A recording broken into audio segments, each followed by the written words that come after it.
আরে কেন এত মাথা গরম করছিস বাপ্পি? তুই না প্রতিটি কাজে কেন অধৈর্য হয়ে যাচ্ছিস? আরে তুই কি জানিস, আরে গায়ের লোকজন তোর কথা সমালোচনা করছে। এই গ্রামের লোকের মানুষের আমি সমালোচনা ধারধারি না।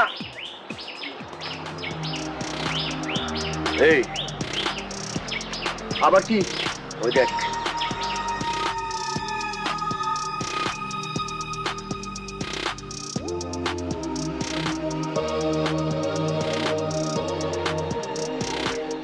হ্যালো, কি ব্যাপার, পথ আটকালেন কেন?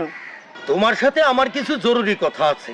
ভাইয়া, এই লোক, তুই আমার বাবাই তোমাগো বাড়িতে সলিমরে পাঠাইছিল বিয়ার প্রস্তাব নিয়ে, তুমি তারে মাইরা খেদাইছো, কারণটা কি? ঠিকই করছি। এটা কি মগের মুল্লুক? হ্যাঁ, তুমি আমার বাড়িতে লোক পাঠাইবা আর আমি রাজি হব? আমি একবার বলছি না যে এখন আমার সময় নাই বিয়ে করার মতো? তাইলে তাইলে তুমি আমার প্রস্তাবে রাজি না?